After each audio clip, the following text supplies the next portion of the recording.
Bonjour mes belles âmes, on se retrouve comme d'habitude pour notre rendez-vous quotidien, un jour une carte. J'espère que vous allez tous et toutes bien. On se retrouve pour le message de ce vendredi 1er mars 2024. Je vous rappelle que l'énergie pour demain reste une fois de plus et toujours générale, qu'elle ne pourra pas faire écho avec tout le monde. Donc vous prenez si ça vibre pas, vous laissez et vous vous rabattez éventuellement sur les autres secteurs. N'oubliez pas que les énergies peuvent différer d'un ou deux jours, tout au plus. Bienvenue à ma nouvelle communauté sur le souffle d'un ange by Emily. Merci à tous pour votre bienveillance et votre gentillesse quotidiennement témoignée sur la chaîne. Je vous rappelle que vous avez l'offre promotionnelle qui est valable jusqu'à aujourd'hui. Vous avez toutes mes coordonnées professionnelles en barre de description sous cette vidéo pour vos rendez-vous en présentiel et en distanciel. Alors on est parti pour le troisième secteur, les signes de feu, Bélier, Lion et Sagittaire pour ce vendredi 1er mars. On rentre tout doucement vers le printemps ici. Allez les signes de feu. Merci les guides de me transmettre les énergies principales qui vont accompagner les signes de feu. Pour les membres du souffle d'un ange Vanille. Merci, merci, merci. Ah, alors on vous parle de tournant ici. Changement de voie, changement de cap. Vous amorcez un changement, un tournant important dans votre vie. Donc on fait attention aux prochains choix que vous allez faire. Aux décisions que vous allez prendre ici, les signes de feu, ça va être très important. On vous parle de renouveau, de nouveaux projets qui se mettent en place. Alors peut-être un nouveau travail, un changement au niveau professionnel, une mutation. On trouve les clés ici de ce renouveau, de cette transformation pour certains d'entre vous. Alors attention à votre manière de communiquer sur cette journée de demain. Peut-être que demain vous pourriez avoir des nouvelles d'une personne ou d'une situation. Il pourrait dans ces communications y avoir un peu de tension, d'accord? Donc faites attention comment vous communiquez, ça va être la clé si vous voulez vous sortir de cette situation. Écoutez vos intuitions sur cette journée de demain.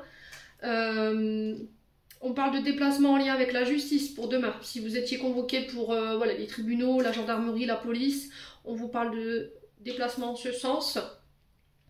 Il pourrait y avoir dans ces échanges quelque chose de houleux, d'accord? On parle fort. Attention à votre communication. Hein. Ne soyez pas dans la menace, ne soyez pas dans la colère. Parce que là, vous pourriez vous prendre une amende. Outrage, voilà. Un outrage, ça pourrait vous coûter cher.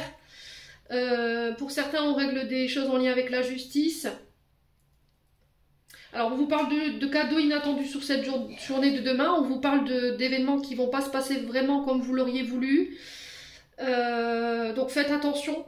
Faites attention à la gestion de vos émotions, c'est ce que j'entends. Il y a des offres qui tombent sur cette journée de demain. Des propositions au niveau judiciaire. J'accepte ou je n'accepte pas.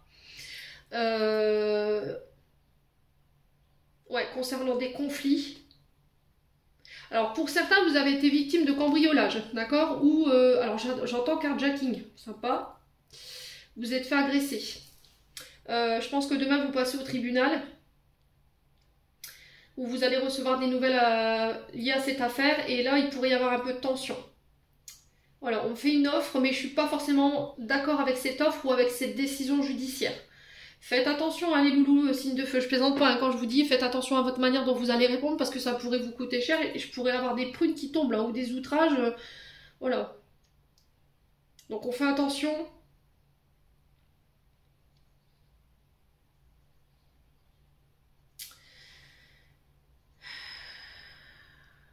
Ouais, on fait attention là. Alors pour certains, vous avez des problèmes avec le chakra racine, votre colonne vertébrale là. Il y a eu quelque chose. Alors, est-ce que vous avez subi voilà, des interventions et là, vous étiez en arrêt, ça provoquait des tensions, le fait que vous vouliez vous rétablir plus vite. Et là, on vous dit, il faut lâcher prise, quoi. Il faut laisser le temps voilà, à votre corps physique de récupérer. Alors, pour ceux-là qui devaient subir des petites interventions, j'ai une évolution. D'accord? On se voit ici par rapport à des interventions, mais j'ai pas des interventions qui sont... Voilà, il faut vraiment que ça vibre, hein, les signes de feu. Hein. Écoutez ce que je vous dis. Il faut vraiment que ça vibre. Hein. Si vous avez des interventions qui sont prévues, mais j'entends métacarpien pour certains d'entre vous et pour d'autres, c'est au niveau du dos. Alors peut-être des infiltrations. J'ai quelque chose qui va évoluer. Donc ces interventions, petites soient-elles, elles vont avoir un effet bénéfique. D'accord? Elles vont vous permettre de sortir d'une période difficile. Au niveau de votre corps physique. Pour certains, vous sortez d'énergie difficile par rapport à votre travail, par rapport au projet du moment. Il y a des communications, voilà, pour moi, qui vont être intéressantes sur cette journée de demain. On va vous faire une offre, voilà, qu'il ne faut pas négliger. Il y aura des accords par rapport à cette offre. Je vais accepter cette offre parce que, voilà, j'ai un manque derrière. Il faut que je pallie un manque. Donc oui, forcément, ça ne correspond pas à vos attentes, mais comme je dis souvent, vaut mieux avoir le verre à moitié plein qu'à moitié vide. Les signes de feu, j'en ai terminé pour l'interprétation de vos messages. J'espère vraiment de tout mon cœur qu'ils vibreront en chacun de vous. Je vous envoie plein de belles énergies. Prenez soin de vous et on se retrouve lors d'une prochaine vidéo.